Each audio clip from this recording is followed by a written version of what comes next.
कहिलेकाहीँ प्रेम भेट्ने ठाउँको छेउमै मृत्यु लुकेर बसिरहेको हुन्छ। आजको कहानी भक्तपुरको कमल पोखरीमा राति भेट्ने दुई प्रेमीको, एक यस्तो रातको जसले उनीहरूलाई जीवनभर सताउन छोडेन। कमल पोखरी एकदमै सुनसान थियो। कुहिरो पानीमाथि बिस्तारै फैलिँदै थियो। हावा जस्तै चेतावनी दिँदै हुङ्कारिन्थ्यो। त्यही कुहिरो चिरेर आशिष र श्रुति हिँडिरहेका थिए। उनीहरू हाँसिरहेका थिए, तर त्यो हाँसो रातको सन्नाटाभित्र असाध्यै परायो लाग्थ्यो।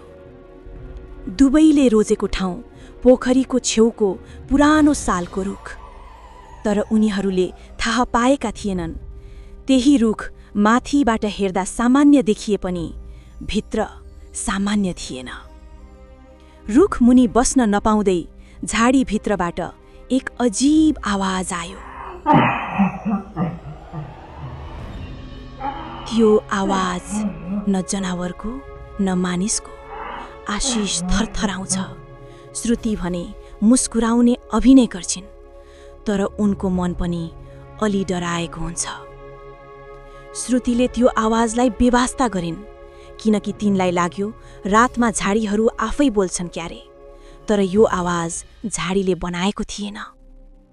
दोहोरो आवाज यसपटक अलि नजिकबाट आयो। मानौ कसैले जनावरको आवाज निकाल्न अभ्यास गर्दैछ र गलत तरिकाले निकालिरहेको छ। उनीहरूले स्थान फेरे, रुखबाट टाढा पोखरीको किनारमा गए, तर बसेको केही क्षणमै त्यही आवाज ठ्याक्कै उनीहरूको पछाडि। अब त्यो आवाज तिनीहरूलाई मात्र पछ्याइरहेको थियो। तिनीहरू बस्ने ठाउँ एक एक गरी कोही वा केही चिज जाँच्दै थियो। त्यसपछि उनीहरू अर्को रुख मुनि बस्न गए। रुखको पछाडिबाट एउटा आकृति बिस्तारै देखा पर्छ। कालो, सडेको, मानिसको भन्दा लामो। आशिष देख्छ, तर श्रुति फर्केर हेर्दा आकृति गायब भइसकेको हुन्छ। यो दृश्य आशिषले पहिलो र अन्तिम पटक देखेका थिए, किनकि त्यसपछि त्यो आकृति कहाँ कहाँ देखा पर्छ उनीहरूले थाहा पाएनन्। फोनमा नेटवर्क हराउँछ। चिसो हावा एक्कासी बढ्छ। कुहिरो बाक्लिँदै बाक्लिँदै पोखरी नै हराउने जस्तो देखिन्छ। रुखका पातहरू एकैपटक एकै दिशा तानिन्छन्, जस्तै कसैले भित्रबाट रुख पुरा हल्लाएको होस्। अनि त्यही क्षण उनीहरूले बुझ्नु पर्थ्यो यो ठाउँ खाली थिएन। अचानक एक अन्ध्यारो आकृति रुखको पछाडिबाट असामान्य गतिमा निस्कन्छ। मानिस जस्तो, तर मुख नै नभएको। अनुहारमा दुई तानिएका प्वालहरू जहाँ आँखा हुनुपर्ने थियो। त्यो प्राणी उनीहरूको छेउमा उभिन्छ र भन्छ, किन फर्कियौ?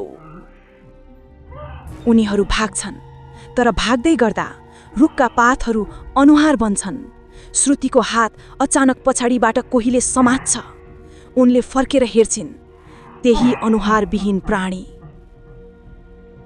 यो रुख मेरो हो। तिमीहरू बाहिर जान पाउँदैनौ।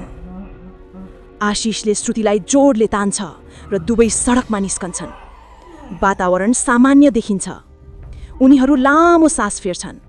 श्रुतिले आशिषको हात समाउँछिन्, तर उनको छुवाईले आशिषको हातमा कालो चिप्लो दाग बिस्तारै हल्लिन थाल्छ। त्यो दाग त्यही आवाज निकाल्छ।